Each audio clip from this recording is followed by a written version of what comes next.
Hi everybody, today we're going to be making some blocks to go in a Storm at Sea quilt. It's just a lap size quilt, but you can make it bigger if you like. We're going to be using the Westalee adjustable rulers for cutting. So I'm using the 24 inch, but you can use the 36 inch just as well. I'm using the half square triangle, the quarter square triangle, isosceles triangle, half isosceles, and then the square and a square trim guide. Now I'm going to lay out all my fabric and get cutting. Okay, so first of all, I'm going to explain a little on how some of these adjustable rulers work. So this is just a shorter version at 12 inches. So with our half square triangle, it tells you along here that it's on the bias. Now this can be adjustable right up to a 6-inch finished half square triangle. So this ruler actually takes all the maths out of thinking for you. It's already in the ruler. So if we know that we want to have a 2-inch finished half square triangle, we line it up on the 2. Now some of the rulers, like these, you just have the screws, the little screws here that you use a screwdriver to undo and slide it and adjust it and then retighten it. The actual longer rulers, like these, we have what we call thumb screws. And the reason we have those is because this is the one that you adjust mostly up and down. So we know we want, for piece E, we want it to be a 2-inch half square triangle. So what we do is we turn our triangle upside down so that the tip is down here at this end. We undo our screw and we have our tip of the triangle butting up against the black backing piece. We move it to the other end and do the same. Always go back and check your first end, because sometimes it might be out just a tiny little bit because of the angle you may have had the back at. So now we know how wide we need to cut our strips to get a 2-inch finished half square triangle. So with these PCs, what we're going to do is cut these up into smaller half square triangles. Now you'll note that on this ruler it says bias. So that means when we go to cut this first one, and we can actually layer these, which I might do because they're exactly the same. So we line up the 45-degree line on the ruler with the edge of the fabric. Now, getting our rotary cutter, we're going to just cut along there. Then we're going to move these out of the way. Then we'll simply slide our ruler along, having the black butting up against our previous cut edge, and we're going to get that. So now we've got our pieces. So we're going to cut now. Just reline these up. It's just important to get that bias edge. And so as you can see where it says bias, we are now running along the bias there. So we're going to butt that edge up there. Now this is the other thing. When I'm cutting away from there. But when I go to cut this side, I can't cut that direction, because what it does is pushes the fabric away. So always cut back like so. So there's our first 2 triangles. Now with this next cut, it's very clever the way this works. We line our ruler up there.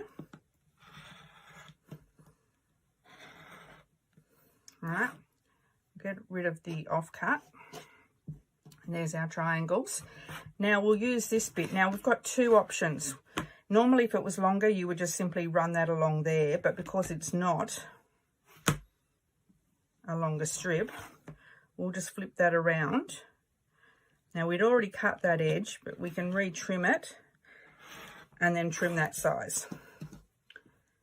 And then our last corner that we had. Now this ruler takes your seam allowance of a scant 1/4 inch into consideration, and it's included in your little block. So you need to go through and cut all the E blocks just like that. So they're a 2-inch half square triangle. Now we'll move on to the next one. Okay, so in the white, we need, for the C block, we need 16 4-inch half square triangles. So once again, I've adjusted my ruler to the 4-inch. I'm going to poke that under there, just double check. That end's good.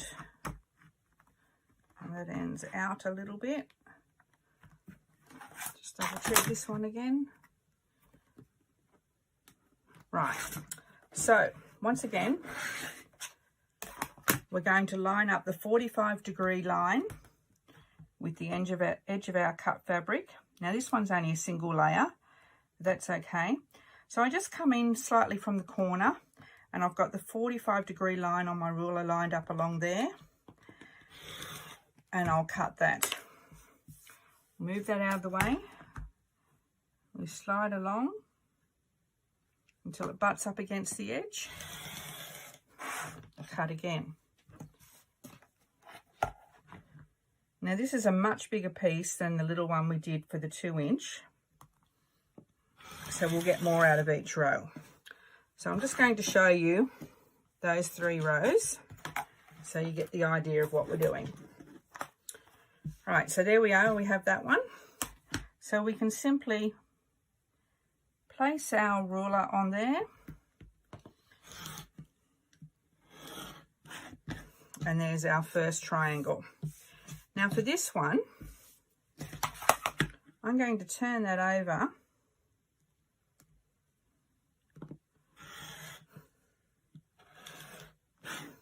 There's our second one.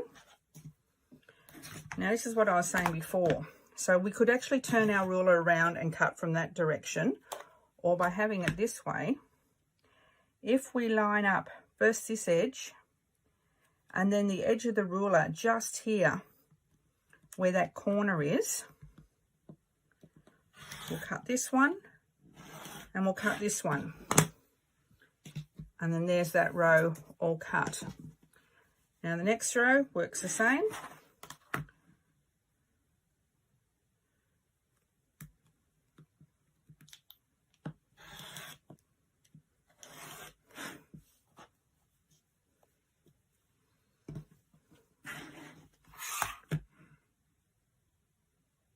So we're lining up that corner just there. Take care that you don't push the ruler too far onto the fabric and cause it to bunch up. And you can see we've got another one on the end that will fit. So I'm just going to turn that around. And there is a chart which I will include with this pattern on helping you calculate how big your pieces of fabric need to be, depending on the size of your half square triangles and the quantity that you need. All right, so I'm going to continue to cut all of those, and then we'll move on to the isosceles triangles. Okay, so before doing the isosceles, I thought I'd do the quarter square triangle. So they work much the same as the half square, except we want our bias to be on the edges of the triangle, not along the base. So what we're going to do, I've got my 2 strips of fabric here. I've placed that on the 4-inch. I'll move up.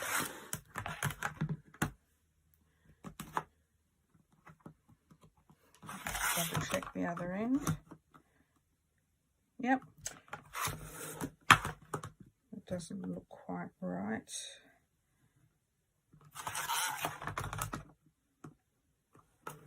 There we go. All right, so now we know the width of our strips that we need to cut. Now I've actually folded this in half. I've actually got one stacked on top of the other rather.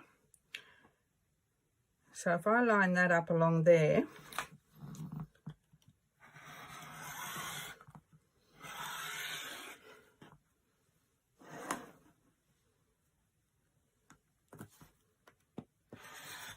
okay. Right, so now we'll take our quarter square triangle and we'll line up that, and as you can see where the bias is written, that will be the bias of the triangles. So once again, so that becomes scrap, and there's our first 2 triangles.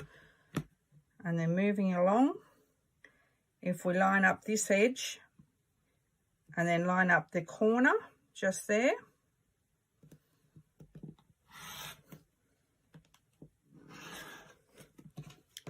there is our next few cut. So I'll just continue my way along. So as you can see, there's no wastage except for the little bit on the end. So I'll trim those up and then we'll move on to the next one. Okay, so isosceles triangles. So these work exactly the same way, where you line up and affix your edge. That's the whole one, and this is the half. Now, to do this Storm at Sea block, when I was playing around initially, I made a sample block.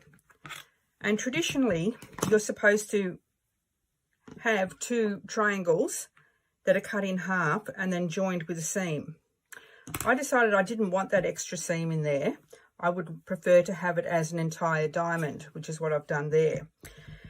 Now, to get that, this is an 8-inch finished block. So what I needed to do was to actually move this up to eliminate my seam allowance that we're not using. So I've set this at 3 3/4. Now, it's all in the pattern that tells you that, but for the half isosceles triangles, we're still setting it at 4-inch because we need that. So once again, set this at 3 3/4 inches and we're ready to go. Now with our pieces here, it's quite a wide piece, and to get that diamond without the seam allowance, we're folding it in half across the width of the fabric. Now it's still got the selvage on here, so we'll come in a little bit. And what we're going to do is line up the edge of the ruler on the folded side. And we're going to, so we're just going to butt that up.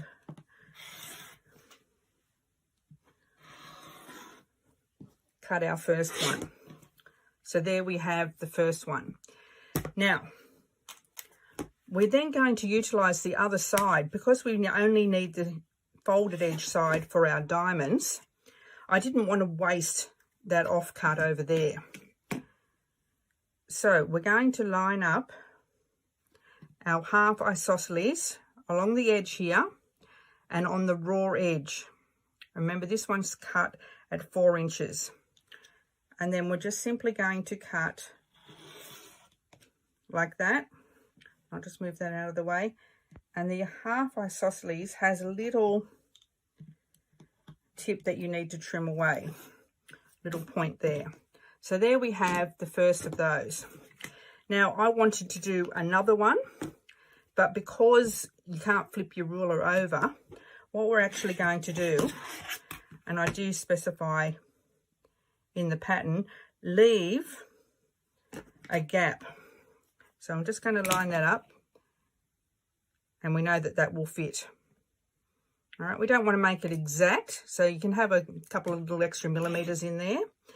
So all up, you'd have about 3/4 of an inch gap between when you cut this one and this one. Okay, so that's about 3/4 of an inch. So instead of stopping to cut these, if we just simply cut the diamonds and then come back and cut our half isosceles triangles from that bit that's left in the middle. All right, so I've only finger pressed this fabric. I didn't iron it.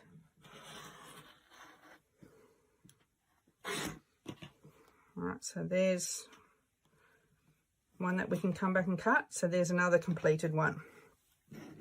So moving along, as I said, leave about 3/4 of an inch.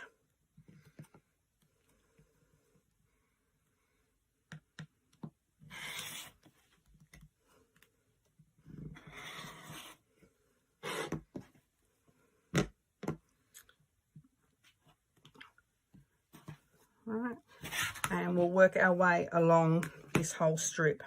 Now we only need to do that for 4 of these, I think. Yep, about 4 of these. I'll double check that. It's in the pattern anyway. So I'll just continue along, and then we don't actually need to use all of those in between because we only need so many of the half isosceles triangles. Okay, so yeah, I was right. We only needed to cut 5 and leave the 3/4 of an inch gap. And for the rest of them, it will unfortunately be leftover fabric, but you don't need to space the rest of them out.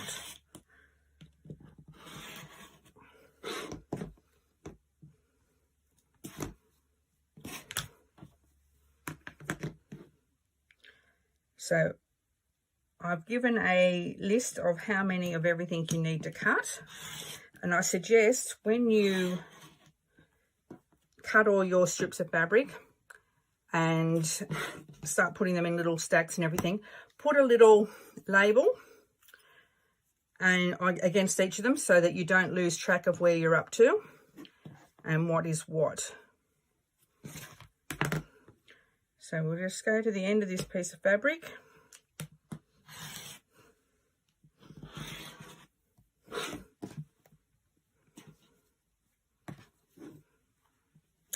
And I don't think, no, we're not going to get another one. Be aware, this particular fabric that I'm using, I've said in the pattern that all the fabrics are about 42 inches. This one actually isn't. So I've had to cut a little extra so that I can get that last diamond in. So make sure you don't shortcut yourself on your fabric, just in case your fabric's not as wide as all of the rest of them. Okay, so here is the one I cut before as we started. That's the other half that hasn't been cut. I've flipped it over so that I can use the ruler, and it's just the right size. So all I have to do is trim those little tips off, and we've got another set there to use. Now this one, just retrim that, trim those little bits there, and then back down here. And just make sure that you cut that properly. All right, so there's another set. So this set I'll have to turn over. And as you can see, I've got plenty of room there.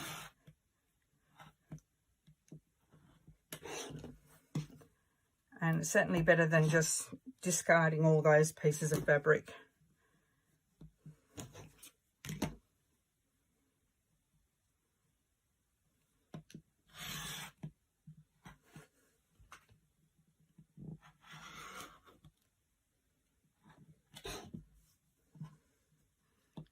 That little corner is tricky to get into. And then the last one, I'll just even those up again. Flip it over.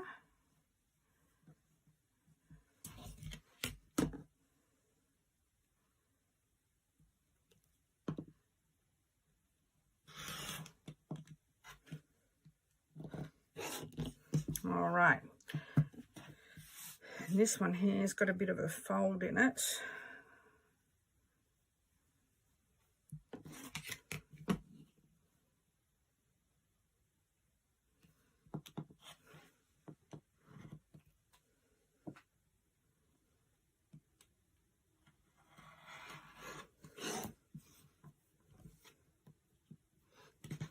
Okay, so I'm going to continue with all of these and then we'll go on to the next lot. Okay, so a few more to cut. This is piece G once again. So I have it folded in half. I've got my template up against the fold line here. With this one, we don't need to cut any half isosceles triangles. So I'm just simply using the isosceles triangle to cut the diamond, and then we'll discard the pieces in between.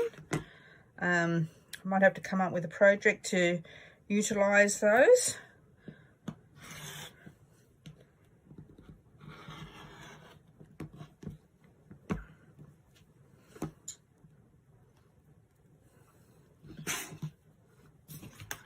And we need 4 of this one.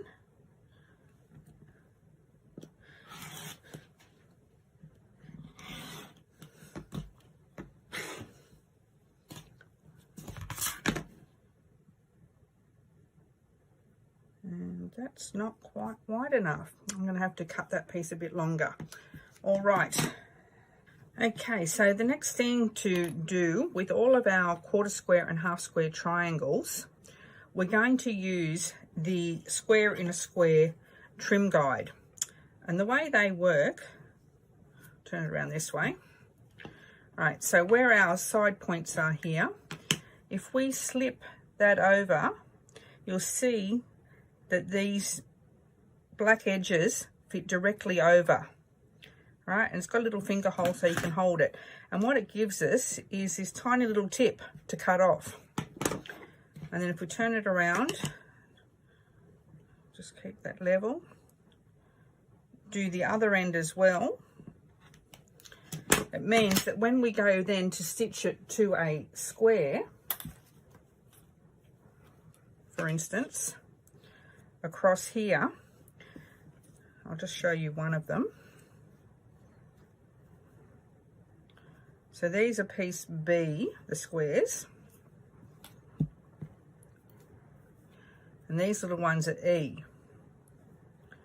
And you'll see now with those trimmed off, it fits exactly on there. And this saves you the problem of trying to line up exactly where you should put your triangles and having uneven overhangs on either end. So by using the little trim guide, as you can see, it lines up perfectly, and then you'll sew your scant 1/4 inch seam. So then when you fold it out, you also don't have any little dog ears that you need to trim off. So you need to go through, and there's a lot of them, and trim with your square and square trim guide all of those corners, the pointy corner down here, not the top right angled one, and then you'll, if you have that done beforehand, you'll find your piecing progresses very smoothly. Okay, so with piece A in the white, we need 64 of these half isosceles triangles. So I've cut the first one from there, and then to spin it around, line up the side edge here.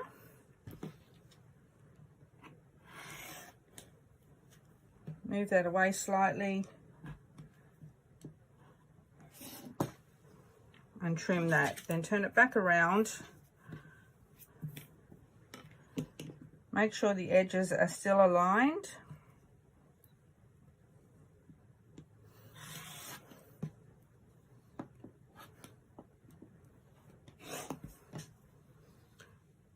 Now the thing I've got here is this wasn't folded very evenly on the edge. So what I'm going to do is just move that along and recut that edge, because it just wants to fold elsewhere.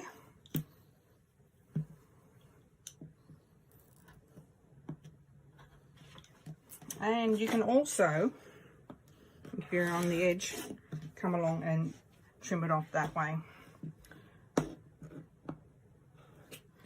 All right, so that's that. So now we've got a smooth edge again.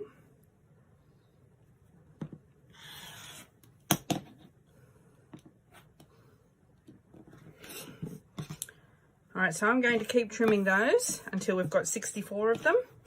And then I think we'll be just about ready to start piecing our different shapes together.